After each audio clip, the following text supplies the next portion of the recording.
you, colleagues. I'm just going to see if I can do this. I hope I can do this. Thank you for the invitation to speak for 15 minutes and summarise what we've heard so far today about equity and inclusion. I just want to start by remembering the late Garth Burma. Some of you in the room will have known Garth and talked with him. Garth was an English teacher, secondary English teacher through and through, and he was very fond of a literary allusion. And I do remember hearing him at one stage talking about equity and talking about the problem, drawing on Oliver Twist, Charles Dickens' Oliver Twist. The problem was that we often reduced questions of equity to what he called thin gruel.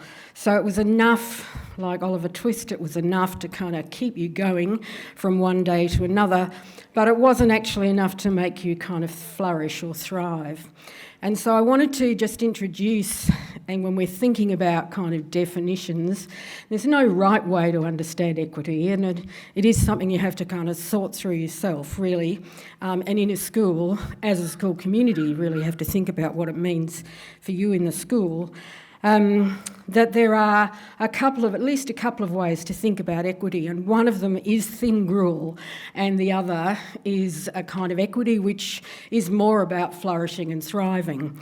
So the idea of thin and thick equity comes from an American scholar, Marilyn Cochrane Smith, and she talks about thin equity as looking at the outcomes, because equity is largely about outcomes and the processes that are used to achieve those outcomes. So it forces us to look at the purposes of schooling and why we're doing what we're doing, about what we actually want kids to learn out of schooling.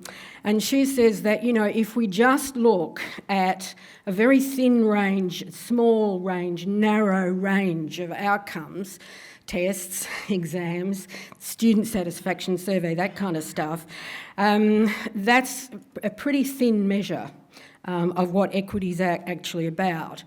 And the policy makers who have that kind of definition of equity, it's only about the NAPLAN tests, it's only about the Year 12 results and putting those together, tend then to have a kind of line of argument that goes, the test results would be so much better if the schools did better. The problem is those naughty teachers, those inadequate leaders, maybe it's the curriculum, maybe it's the instruction method. We need more phonics, we need more direct, it's, that stuff.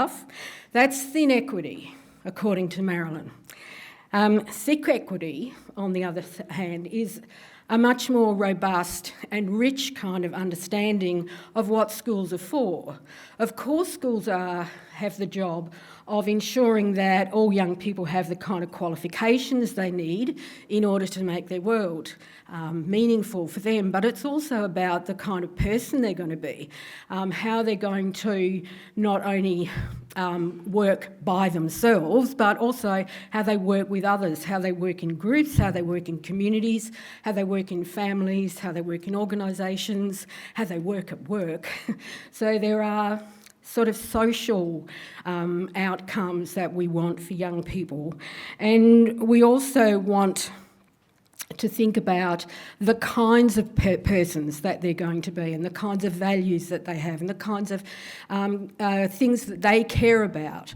Because we have to remember, really, that education is a kind of intergenerational commitment, and we're making the next lot of society when we're educating young people.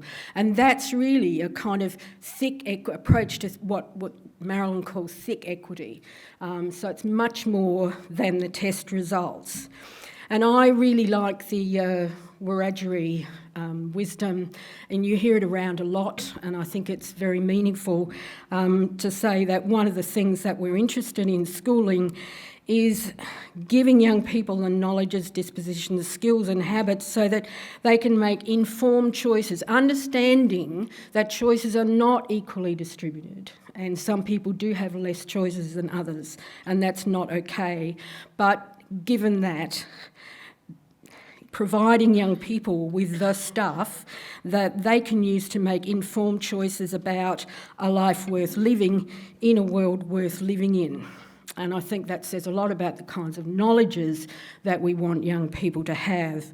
And in schooling, that means that we have to think about the way we use resources, how we might need to redistribute them, how we understand who it is who's standing in front of us, whether we can recognise what they bring with them to school, the assets that Marnie was talking about this morning.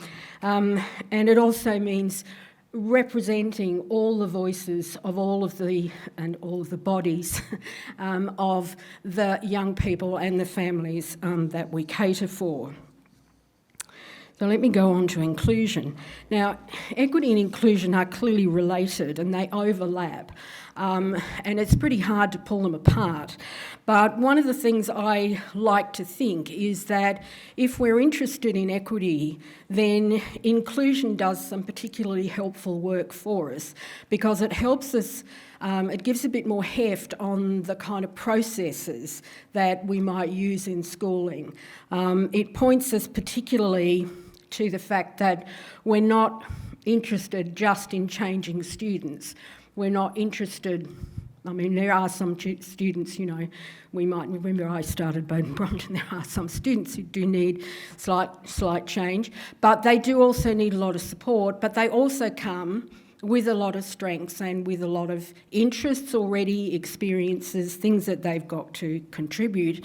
And what is often the case is that in schools, we're not set up for that. We're you know, too thin in our approach to equity, really. And inclusion is about changing the school, as Mel's pointed out earlier today. And inclusion is really about kind of changing the school environments and practices so that all the students not only feel welcome and valued and are able to participate fully, but are also able to learn the stuff that's going to make a difference for them. And I just want to tell you a very small Paralowie story because I can't resist it. In one of the things that I was involved in a long time ago was developing a Year 12 Women's Studies course. And I don't think it exists, and maybe it exists, but I don't think it does anymore. It does? Great. Yeah, I love it when you start something and it stays. It's fantastic. Anyway, I thought I'd better teach it like everyone else who was involved in trialling the course. And there was a piece of the course that I thought was the most wretchedly boring thing, and the girls would absolutely hate it. And it might be fine for the girls in a blue stocking kind of private school, but it wasn't going to be much chop for the girls at Paralowie. Anyway, it was a story of equal pay in Australia, you know, so it starts with the Harvester Judgment in 1908 and it goes through all the kind of legislation. And I was pretty worried about doing it. Anyway, they loved it. It was the most interesting part of the course as far as they were concerned. And it was the most interesting because it helped them explain their world. They understood why it was that their mum and their auntie and their grandma got less money for doing the same kind of work as a bloke. And it just made a lot of sense to them. And I think when I think about inclusion, I think about equity, it is for me also not only about how we teach and the support we give to people, it is also this stuff of what's worth knowing. And so I often draw on the work of Michael Young and Johann Muller, who talk about powerful knowledge. So powerful knowledge, some of it is going to be in the qualifications, but some of it's going to be other stuff. It's going to be stuff that people need in order to understand who they are, who their world is, what the world is, what they might do to change the world if they think it's not okay, not only by themselves, but actually more likely with other people. So that's kind of equity and inclusion. I mean, I've just galloped very quickly and I've left a whole lot of things out, but they go together, but they help each other as well.